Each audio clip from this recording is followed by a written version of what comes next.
Okay, great. So thank you everyone for coming to join us this evening. My name is Ari. I'm one of the grad assistants for the Successful Start program. The Successful Start program is the financial wellness program at Boston College. So we're focused on trying to help people have a better relationship with their money and hopefully feel more comfortable with it, feel better, more capable of managing money. So ways that we do that, we do some workshops like this one. We have another workshop coming up next week about evaluating job offers. We have a guest presenter from the Career Center, and we're going to have some more presentations later on in the semester. We'll be sure to send out emails for those if that's something that you're interested in. Another thing we do is the Money Mentors program. We are accepting applications for mentees at this time. So if you're interested in having a mentor who can help teach you different things about finances, that's something that we're doing. So I would encourage you to check that out. You can go to our website, just Google Successful Start Boston College, and it'll come up. And if you're interested in that, applications are available. So for this presentation tonight, let's see. We have a couple of different objectives. Let me also say too, if you have questions, I do have the group chat open on my screen. So if you want to put questions in the group chat, I will be able to see that. And also at some points too, if you wish to unmute yourself and ask a question or otherwise participate, feel free. So for this workshop, we're going to discuss some of the different types of money habitudes. So people have different attitudes and habits and behaviors when it comes to money. We're going to take a look at that. Then we're going to next talk about budgeting.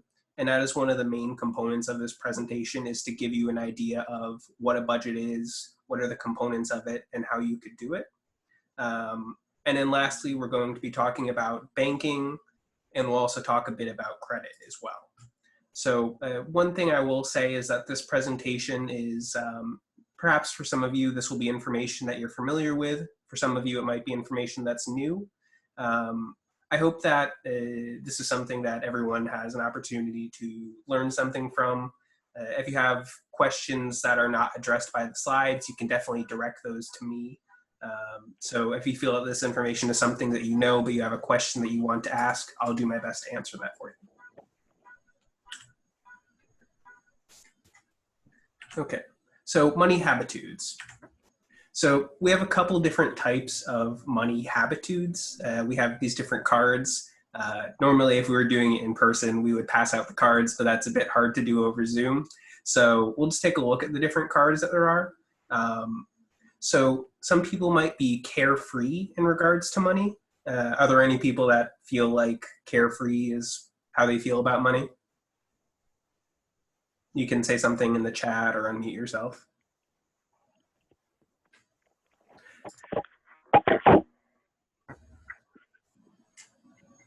Are we answering on behalf of ourselves or just a general population that is carefree with their money? You can talk about yourself. You have someone that you know that feels that way. I'd say majority of the kids that I went to high school with were carefree about their money and lifestyle choices. Mm-hmm. So they spend money, not even really thinking about it. Exactly. Yeah. I know that was certainly times I was younger as well too. It's not necessarily a bad place, but it could potentially be some risks. Mm-hmm. My mic is echoing. I think Gina might be. Yeah, there we go. Thank you for letting me know the mic is echoing. And also someone asked if this PowerPoint will be available. We are recording this presentation and we'll post it on our website afterwards. So other people might think that money is something to help them feel safe and secure. So having a nice base of money to rely on. A lot of the times the people might feel insecure because of a lack of money. And that's certainly a common issue that many people face. Other people might feel more that they identify with giving. that they feel good about giving money to others, and doing charitable acts can help make them feel better. That can be something that's an important part of their identity. Some people are spontaneous, that they just want to live in the moment. This one's fairly similar to the carefree one. Some people use money to help plan and achieve goals, and that's something that maybe they budget. That could be something where that comes up.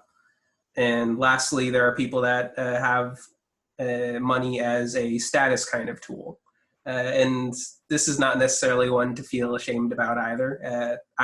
I'm certainly someone that I can fall into that sometimes as well myself.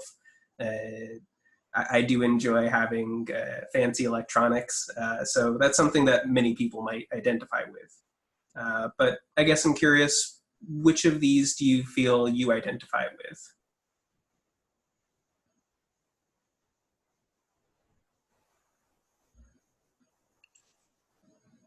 Giving, planning, security, Spontaneous. spontaneous, yeah. Planning and security, spontaneous, mixture of planning and spontaneous, security. So it looks like there's a pretty good mix. A lot of people certainly identifying with planning, a lot of people identifying with security and spontaneous. This is also something that it can change over time. When you're young, you might feel perhaps more carefree or spontaneous, but maybe when you're older and you have these responsibilities, not to say that young people don't have a lot of responsibility on their plate, but for sometimes people can change their money habitudes over time. So some of the influences that cause people to develop these money attitudes, money habitudes, parents, siblings, friends, other significant people around us, culture and society. So a lot of times there are advertisements to encourage people to have the newest, greatest thing. That's something that certainly is influenced societally. Religion and spiritual beliefs, that might encourage you to be more giving. A lot of people feel because of their religious beliefs and attitudes that they want to be more charitable. Unique experiences that you might have had, and also the media as well. So it's important to keep your money attitudes, money habitudes in mind as you start to put together a budget, because it's going to influence what type of budget you create for yourself. And it's important to create a budget that works for you, because if the budget that you're doing does not work for you, then budgeting is not going to work. So perhaps by a good way to do this, if you wanted to use the raise hand feature, or you can just say otherwise in the chat, who's currently using a budget?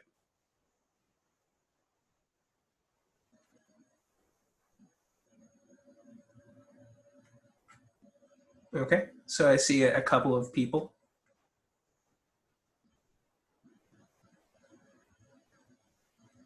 So is there anyone that is actively saving?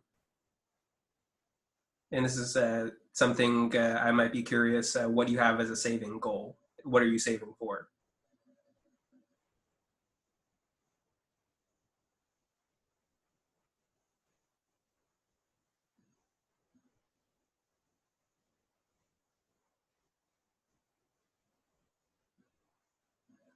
Okay, so I see some people are saying they're saving for post-graduation, saving for rent, just saving for the future in general if something comes up, saving to buy a house, tuition.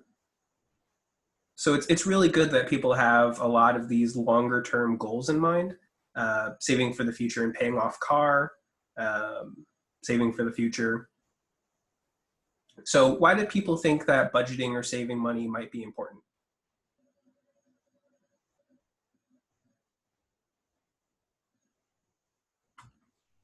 So that you have a safety net? Mm-hmm. So it could bring you a safety net. And that's something we'll definitely talk about. Prepares you for changes. COVID is a big one, especially regarding the safety net. It makes future plans possible.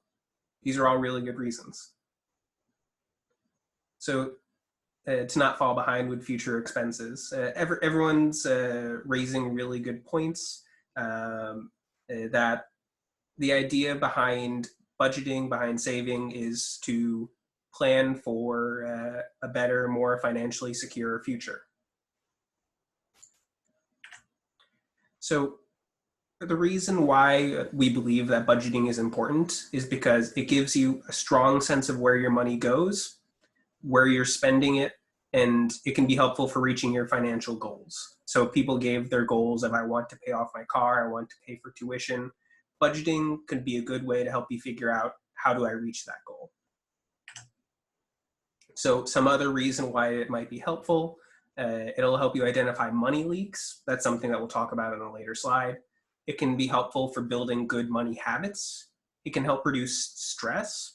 So for myself, I know I can feel guilty sometimes about doing things for myself or purchasing things for myself. But if I put in my budget that I can spend, let's say, $50 a month on entertainment, maybe that works for your budget too.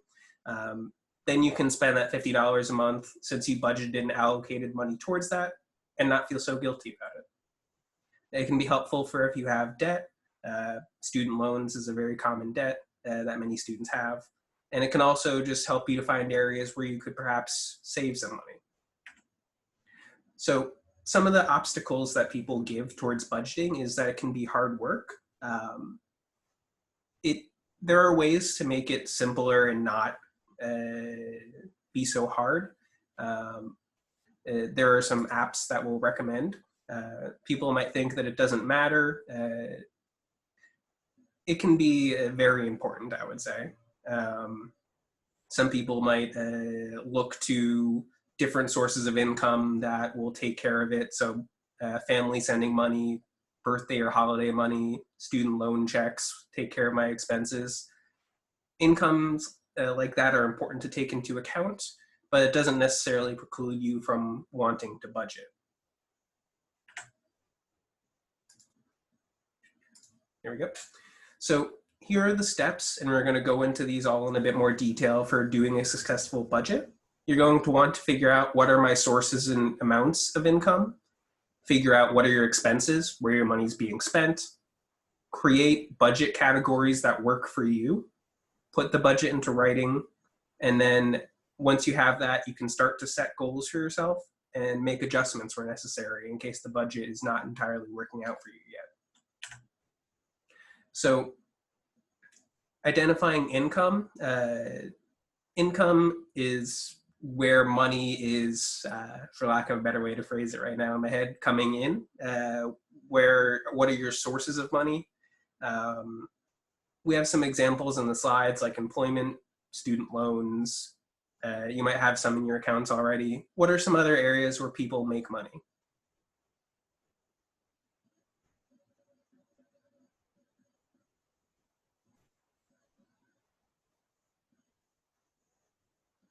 Investing in financial institutions. Mm-hmm. So investing, stocks they have, mutual fund. So people might have these different sources of income like that. It could also be maybe you sell things, whether you sell products or you sell items that you just no longer use. That can be another way that you make money. The most common one certainly is employment. So expenses, what does your money need to cover? So you want to look at all your different bills, look at all of that to get an idea of where do I spend my money each month? And there are 3 different categories of expenses: recurring, variable, and yearly. So what's an example of a recurring expense? Food. Food. Food recurs each month, though food perhaps might vary a little bit from month to month. You might not spend the same amount each month. Rent, I see. Rent recurs each month, and for the duration of the lease, it is the same amount. Um, Subscriptions are a good example. So if you have some kind of subscription to, say, Spotify or Netflix, that's the same amount each month.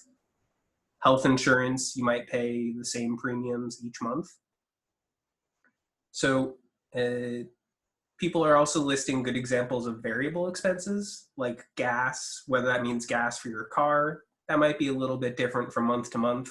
It certainly is a lot different now from what it was at the beginning of the year, most likely. People are traveling a lot less.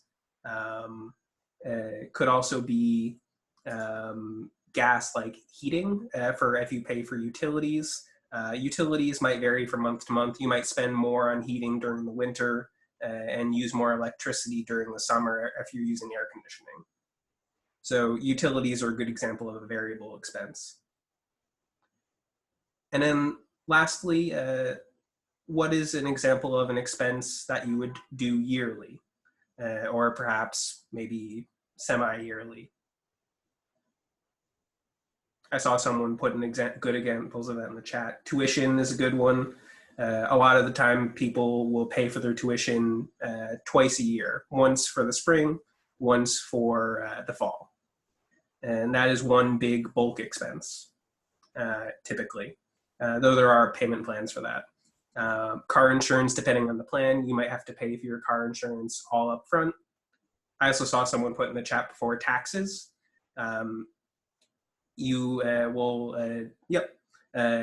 You'll need to pay for your taxes in one bulk payment, though that's not getting into the conversation of withholding. That's a whole different presentation.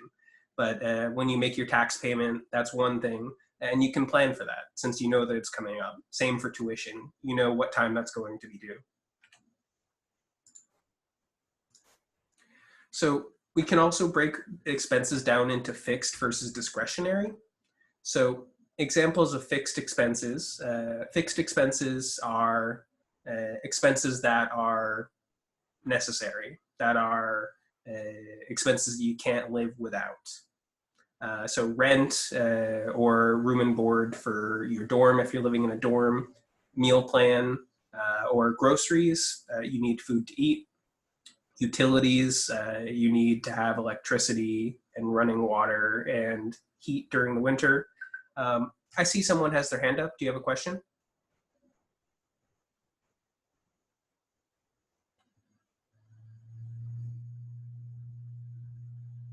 Okay, I see they put their hand down, so I will continue then. But if you have any questions, please feel free to let me know. Haircuts are something that are very important, though have been harder to get right now. Laundry, washing your clothes, and I would also argue that a cell phone is a necessary expense. It's very important in order to keep in contact, to get job offers, to do schoolwork. A cell phone is very important. Internet as well. You would not be able to be at this presentation without internet. Discretionary expenses are things that you can perhaps live without, and you can spend judiciously. I don't know why that word is so hard to say. Judiciously, with judgment. There we go. So those are expenses that you can decide whether or not are necessary, and you could perhaps limit or spend more on depending on what your budget looks like. So traveling with Uber, restaurants, cable television, though maybe a better, more recent example might be streaming services. Vacations, though I don't really foresee anyone taking a vacation right now for sure. Takeout, luxury kind of clothes or other kinds of luxury purchases. Those are ones that you can cut down on if needed. But rent, you have to pay rent. So an important thing to do is to make sure the budget categories work for you. A lot of times people try to fit their spending into someone else's spending categories. And when it doesn't work out, they just feel like giving up on budgeting. So it's important to include categories that are reflective of the way you spend money and will actually fit for what works for you. So this is an example of some budget categories. You might have different ones on yours. You can use Excel. Personally, that's the way I like to do it. I like to track all my expenses by getting the receipts and entering it into an Excel spreadsheet. But to some people, that sounds like a lot of work. To me, I enjoy doing that. But there are some apps that can do this for you. Mint is one of the ones I'll recommend most strongly. You can link with it to your credit cards. You can link with it to your bank account and to all these different services, and it will automatically track all of this for you. So Mint can be a great tool for doing budget tracking if you don't necessarily want to go through all of, is Mint safe? I would say yes. I've used it myself personally. You'll certainly want to make sure to do all of this research on your own before you make any kind of decision for what's best for you. But Mint is an app that we recommend. I've personally used and I can vouch for. So this is an example of what your budget might look like. You can see we have, is Mint sponsoring this meeting? No, they are not. They don't pay me anything. So this is an example of what a budget might look like. Could include rent. That might be your rent if you have a couple of roommates in Boston, since rent in Boston can be pretty expensive. We'll actually have a separate presentation later this semester on renting an apartment. Utilities, insurance, phone bill, car payment, gas, food, savings, payments towards a loan. These are some pretty typical categories. What are some other categories that you might include in your budget that are not on here?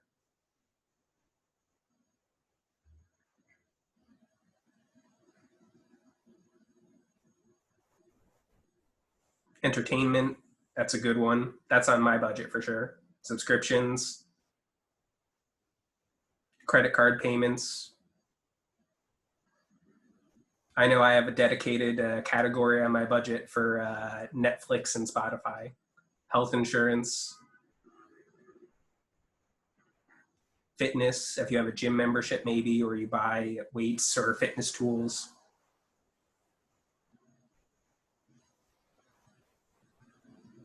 So these are clothes. These are all good examples of categories you might want to put on your budget.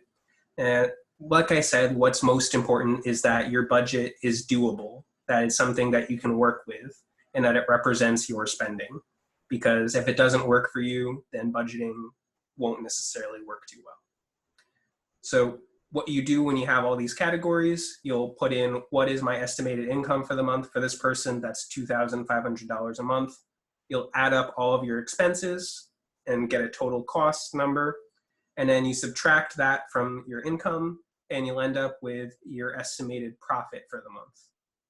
So then you can decide, what do I want to do with that money left over? Do I want to put it into a savings account? We'll talk about savings account in the next couple of slides. Do I want to use it to splurge on something? If you have money left over, that can be a perfectly fine thing to do. But this is an example of how your budget might look when you put it into writing.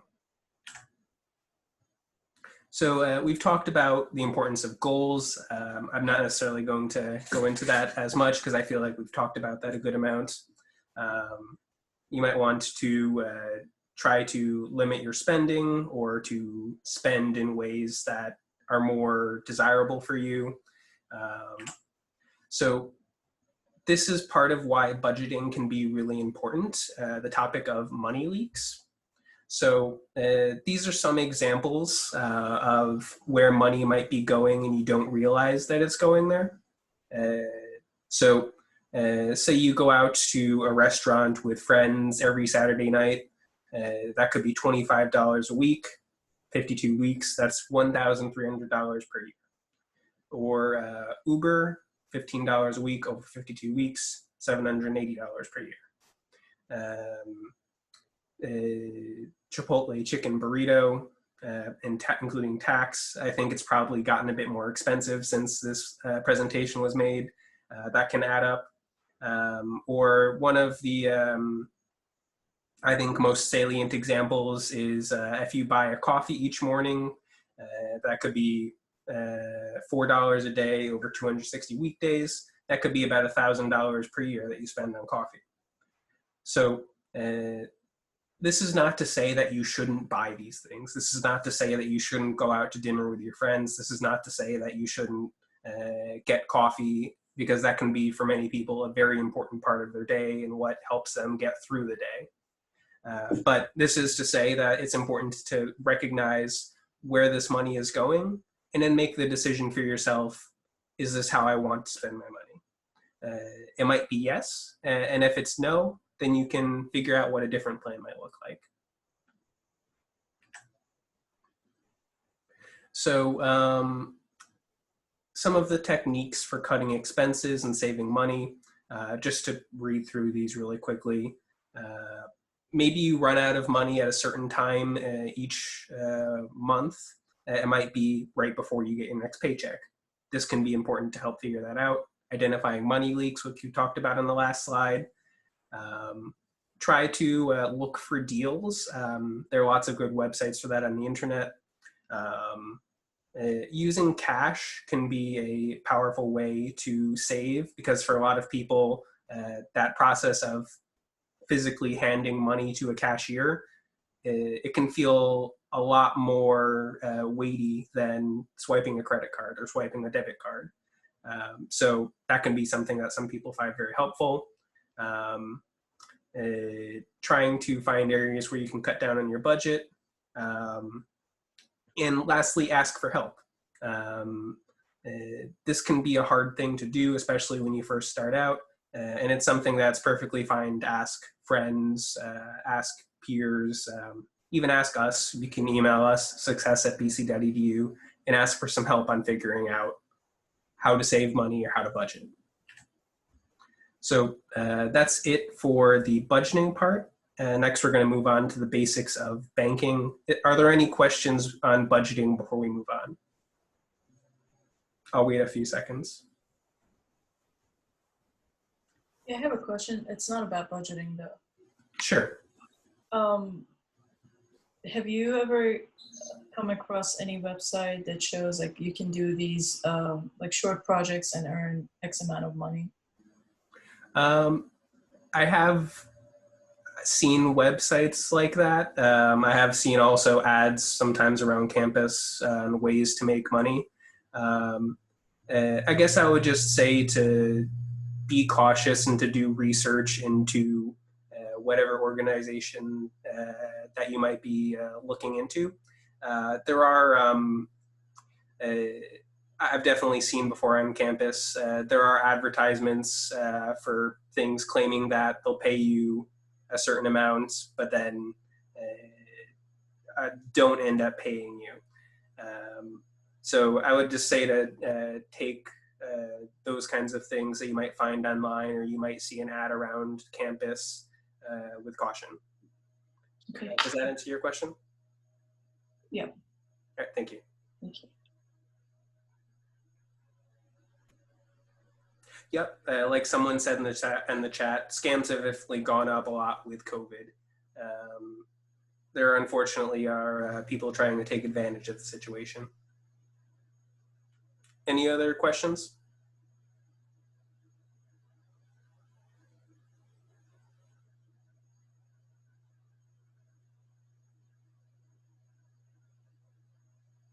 Okay, well, I'm going to move on to the next section then. If something does come up, please feel free to ask. So banking is a very important industry. It's one that we recommend that most people get involved with in regards to having a bank account. So they handle cash, credit, other different types of financial transactions. An important thing, and I want to highlight this a lot, it is a safe place to store your money. It is, in fact, a much safer place than trying to store your money in other ways. There might be some people that feel like banks are risky, and there have historically been instances where banks were at risk, most recently in 2008. There was a big fear that banks would go bankrupt and not be able to pay out what they had on the accounts. But banks are federally backed by the government. Most accounts are FDIC insured. That's the word that they use. So your money is protected and guaranteed by the federal government, and banks are a very safe place to store your money. So they offer both checking and savings accounts, including loans as well, but we'll talk about loans later on the slides. We're going to talk about checking and savings accounts. What are the differences between the two? So checking accounts, these are the most common kinds of accounts that people will have with a bank. So with a checking account, you're allowed to deposit and withdraw money with no limitations on how much and or how often you do that. You can also write checks. There are even some banks, I know my bank lets me actually send checks using an online application. So I don't even necessarily need to have checks physically on me. They'll put the check together and send it out. That can be important because some things you have to pay for with checks, like rent is often paid for with checks. And checks are a secure way to make these payments. So a checking account is a useful tool for managing your money day to day. My money I put into a checking account. Easy to make deposits and get cash. A lot of banks will have ATMs available throughout the city. Some banks might have fees for using an ATM, but it's a good way to get cash if you need it. Some businesses only take cash. Convenient way to pay your bills and make purchases. You can have bills automatically withdraw from your checking account so that you don't need to worry about sending them a check or otherwise paying them. It can be done automatically. It can be helpful for tracking your spending. Every time money goes in or out of a bank account, there is record of that, and this can be useful for trying to budget or if you're just trying to make sure your money is going where it's supposed to. And it's a way to avoid high-cost cash checking stores. These are something that you might see in some areas. There are some in Boston, I know for sure. They will cash a check for you. You'll give them a check and they'll turn it into physical cash, but they'll take a significant fee for it. These are businesses some people might use because they're not able to get a bank account, and these businesses very often are predatory. Kind of along the lines of payday loans. Typically, these businesses do that as well.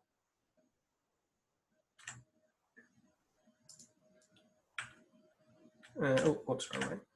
So debit cards are linked to a checking account, and they can be a way to withdraw money, a way to make purchases at a store. So important thing to know about debit cards is that they're not the same thing as credit cards. When you spend with a debit card, it will immediately deduct the money from your account. If you do not have enough money in the account, it'll either reject, or if you have overage policies on it, it might over withdraw and you'll be hit with some fees for that. I would recommend not using that if possible. So make sure to check your balance so you don't overdraw your account. And like I said, there can be fees for using an ATM not of your own bank. So that's something to keep in mind when you're taking money out. Now next, there are savings accounts. These are a bit different from checking accounts. These are useful for when you're trying to save for a longer term purchase or a longer term payment. One thing that's nice about it is you can earn interest on the balance. So what that means is by putting money into a savings account, you will be making money on that without having to necessarily do anything. Now, is it a significant amount of money? Not always. It might be a couple percentage points at most. But why it can be useful is because of inflation, because the cost of things goes up each year. Savings accounts can be a good way to fight the effects of inflation. It won't necessarily be a good way to invest your money. We have other presentations on investing, but it can be a good way to just make sure your money is not losing its value. So some of them might require a minimum balance. You have to have a certain amount in the account. And most of the time, you can only do a certain amount of withdrawals per month. Maybe it's 6, though it might be different from account to account. This is important to know because it's to discourage you from using it as the same way you would use a checking account, because otherwise everyone would just use the savings account since you get interest on it. So you can only make a certain amount of withdrawals per month. So it's best to maybe have a checking account that you use for day-to-day purchases, and then a separate savings account that you might use to store your money for longer-term goals. And you can have multiple different savings accounts if you have different kinds of goals that you're doing. So one of the most important goals that you want to have a savings account for, and one that we will stress very strongly, are emergency funds. They're very important. We'll also say that it can be very hard to build an emergency fund while you're in school. For a lot of people, the time that they're in school is their lowest amount of income that they're going to make, and they might just be making enough to pay for their expenses, or they might even need to rely on student loans to pay for their expenses. What we will say is when you graduate, when you find a job, emergency funds should be the very first thing that you start to put together. So an emergency fund would be about 3 to 6 months of basic living expenses. The reason why that's important, I think, is especially highlighted by the time that we're living in. A lot of people are losing their jobs or otherwise having income lost. So I think the time that we're in is especially important to highlight why you would want an emergency fund. How long should it take you to establish an emergency fund? It can really depend. It depends on how much money that you are willing to put towards it each month. For some people, if their budget is tighter, it might take a bit longer to build an emergency fund if they're not able to put as much money into it each month. But if you have less expenses and a less tight budget, it might be something you can do a bit quicker. I'd recommend trying to do it as quickly as you can, but it's something that can take different amount of time for different people. And it's important to keep these separate from other savings accounts that you might have because you want to save this for an emergency. So that is it for how do you keep it separate. What I mean by that is to have a unique savings account just for the emergency fund. So if you have other savings accounts, like say you're saving to buy a car, have that be a separate account. You can open multiple savings accounts with a bank, but make sure to have a unique savings account for your emergency fund is what we recommend. Before I move on to the next section, are there any other questions people have?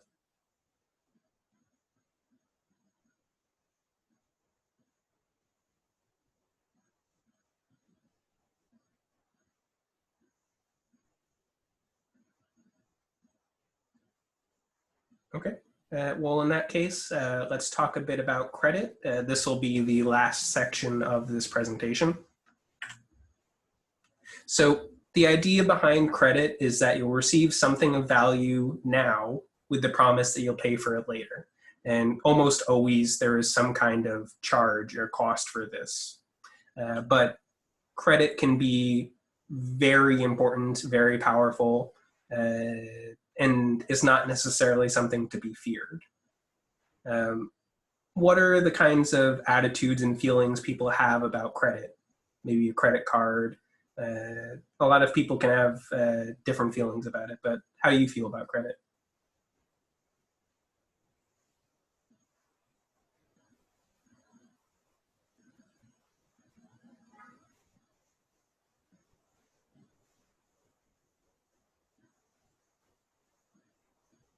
Maybe do some people feel that it can be scary, avoid credit card at all costs?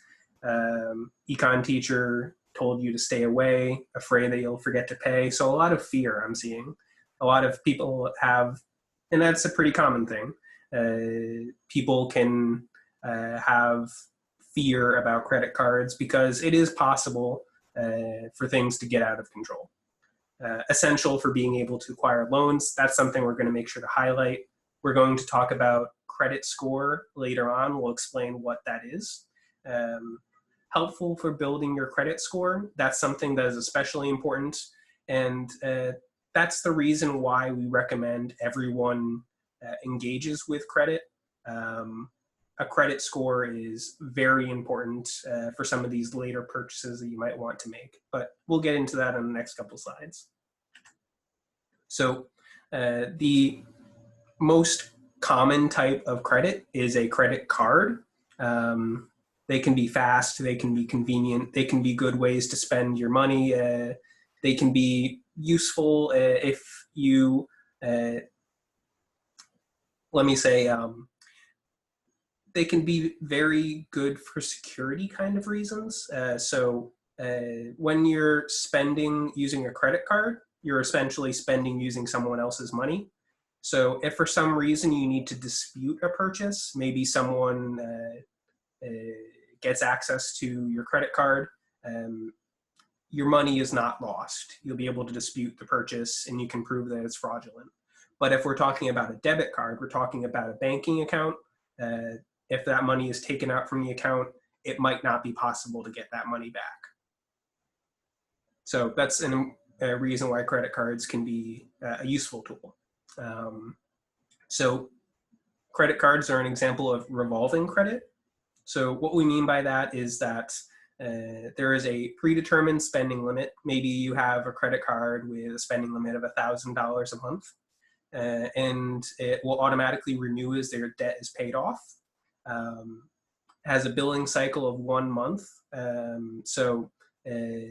You'll have to make payments from 1 month to the next, and your purchases will accrue from 1 month to the next. You'll be expected to make payments, whether that be the minimum payment or something more. The average interest rate, I looked up before this presentation, is 17.89%. So that is interest that accrues annually.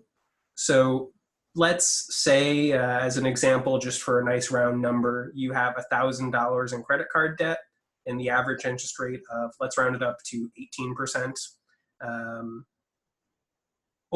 If you were to then look back at that the following year, you'll have accrued $180 in interest, and that'll be $180 you pay in fees for the usage of this credit. So it is something that it could add up, and that's why you want to make sure to use a credit card carefully. But you'll definitely want to use your credit. The way that we recommend that you use it is that you ideally will put as much as you can afford to pay off onto the credit card. So what we mean is pay the statement in full at the end of each month. So maybe I'll use my credit card to pay for my living expenses and then pay off the credit card in full at the end of the month. You do not accrue any interest if you do that, and you do not pay any fees.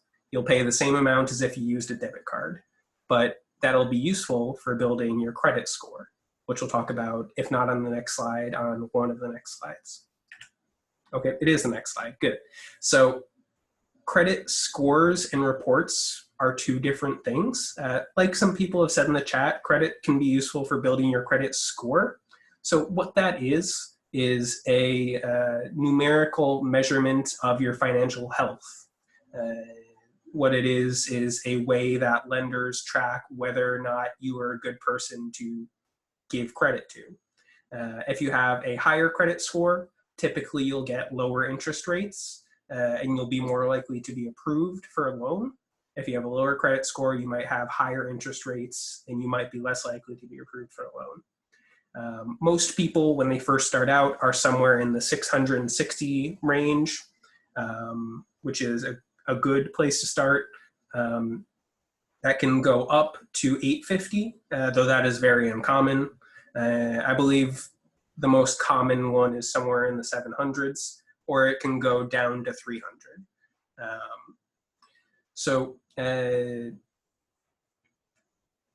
Credit scores are very important because these are what are considered when you are trying to get a loan. So maybe sometime you want to buy a car, or maybe at some point you're looking to buy a house. If you don't use your credit cards, if you do not have a credit history, you'll have a lower credit score, and you might not be approved for that loan, or you might have higher interest rates. So if you have a higher credit score, you might pay less in the long run. You might pay less towards the car than if you don't have a higher credit score. And once again, the way that you build a credit score is by using credit cards or using other types of credit.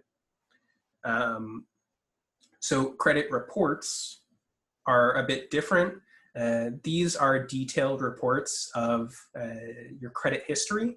We'll talk about where you can get both of these numbers on the next slide, both of these pieces of information more accurately.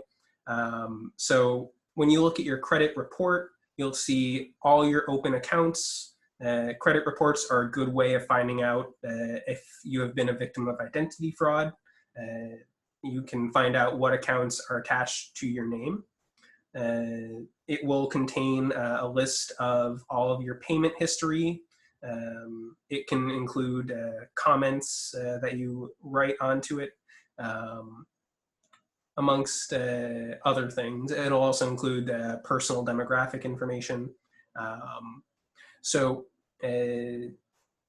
this credit report is a good thing to check before you're making any kind of major credit decision. Because it can be very useful information to know. When you're applying for a credit card, or you're applying for other types of credit, the organization that you're applying to, whether that be a bank or otherwise, will check your credit report, and they'll check your credit score as well. They'll see your payment history. They'll see, have you made all your payments on time? Have you missed payments? How many accounts do you have open? If you have a lot of accounts open, they might feel that's more risky. These are things that they'll take into account when they make a decision on whether or not to give you that loan.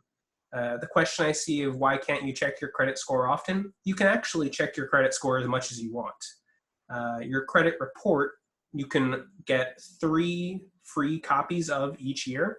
You can get more than that. I think because of COVID, they're actually letting you have more free credit reports per year. But typically, your credit report, you will get 3 free copies of each year using the resource that we're going to talk about on the next slide. But your credit score, you can check as many times as you want.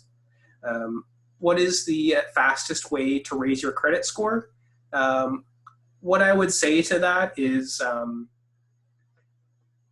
I'll actually answer that question as the best way to raise your credit score, though this might go against the idea of fastest, is to have a significant period of time of consistent payments, making your payments on time and demonstrating that you're financially responsible. So there's not a great way to raise it quickly, though there might be some places that will have different types of tips that could or could not be risky. Really, the best way to build your credit score is consistency over time. Does checking your credit score affect your credit score? No, it does not. But an important thing to note is that when you have your credit checked by an organization, if they do a hard credit check, like when you're applying for a credit card, doing that can negatively impact your credit score. So you don't want to apply for too many different types of credit all at once. There's no relationship between how much you earn and your credit score. Generally, that is the case, yes. You can have no income, but as long as you make your payments on time, your credit score will go up. Though, of course, income does relate to being able to pay your credit cards on time. But it's not measuring how much money you make, no. It's not determined by what is your income. Though banks might ask to see what your income is when they're making a credit decision, that is not part of your credit score. Is it better to, what websites and services allow you to view your credit score? This is what we'll actually talk about on this slide. But before I get into that, is it better to pay part of the balance on a credit card before it's due and pay the rest on the due date? That can be a fine way to do it. The most important thing if you're trying to avoid interest is making sure that the statement amount, and that'll be very clearly listed on your credit card bill, is paid off in full before the due date. Actually, I should have been more clear. I meant, is it better for the credit score if we split the payments? Oh, so having, say, maybe doing 2 payments a month, is that your question? Yeah. I don't think that is going to impact your credit score. When credit card companies report back, they just report, was there a payment during this calendar month? I don't think they report the amount of payments during that time. Does that answer your question? Yes, thank you. Okay. So after you've heard so much about credit scores and credit reports, you might want to look into this. You might ask, how can I do this? So if you want to check your credit score, there is a free application you can get for your phone, or I believe they have a website as well called Credit Karma. It'll ask for some personal information to verify your identity, and it'll tell you what your credit score is. And you can check that application as many times. Another sponsor, they don't pay me either. None of these people pay me, though. If you want to get a petition going to get them to pay me, I would appreciate that. But Credit Karma, you can check your credit score as frequently as you like. If it changes, Credit Karma might even give you a notification letting you know that something caused it to change. Credit Karma just is another thing too. Can be very useful tool for doing your taxes. Not to be a shill for Credit Karma, but they have a service that lets you submit your taxes for free. You don't have to pay for a service to submit your taxes. Now, if you want to view your credit report, you'll go to annualcreditreport.com and once again, enter some personal information to identify yourself. And then you can get 1 free copy from each of the 3 main credit bureaus, trying to name them off the top of my head: Equifax, TransUnion, and I can't remember the third one right now, but you can get a free copy from it, from each of them. You want to spread that out over the year, so maybe do one every 4 months. Typically, they are the same from one credit bureau to the other, but there might be some differences. But it's best to kind of spread it out so that you can check your credit report multiple times throughout the year. But like I said, because of COVID, I believe they're allowing you to pull more credit reports per year. But that's something you can find out on their website. So loans are pretty similar to credit in that they are a form of credit. Examples of loans include home loans, car loans, student loans. Once again, it's important to have a regular payment schedule, pay off, make consistent payments. These will also be reported on your credit report, and your payment history with loans will be considered as part of your credit score. And they will include interest charges, and you will pay towards the interest until you get to the principal or the initial amount. So with student loans, for instance, that's a very common one. You will be paying towards the interest and eventually getting down past that and then paying off the initial principal. And you'll pay this back over typically a fixed period of time. So these are just some last tips on before we finish the presentation on how to be wise with your money and credit. Learn how to budget. This can be really helpful for trying to make sure that you have an idea of what is the bigger picture before you make a spending decision. Use credit cards. I'm not going to say sparingly, but more, I would say responsibly, because it is important to use your credit cards so you could build your credit score and have a credit history. But if you don't necessarily use them responsibly or you run into a tough situation, you could end up paying significant amount of interest, significant amount of extra money on these purchases. Pay your credit cards on time, in full. Pay the statement in full at the due date. That is the best way to use your credit card.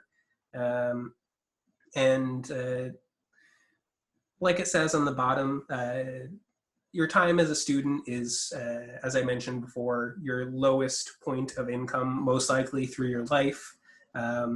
And so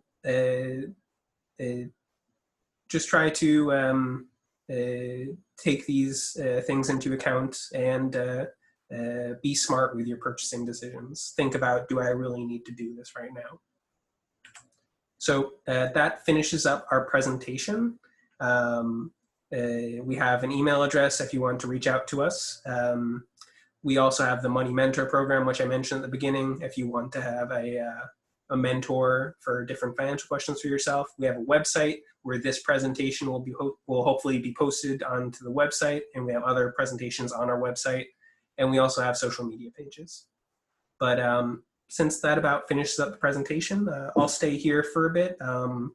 Do people have any kind of questions, whether they want to ask in the group or ask me personally? Yeah, I hope this was a helpful presentation. Will there be a webinar about investing? We normally have a presenter that we do investing presentations with. He's having a bit of trouble because of COVID. We're going to hopefully try to arrange that for next semester.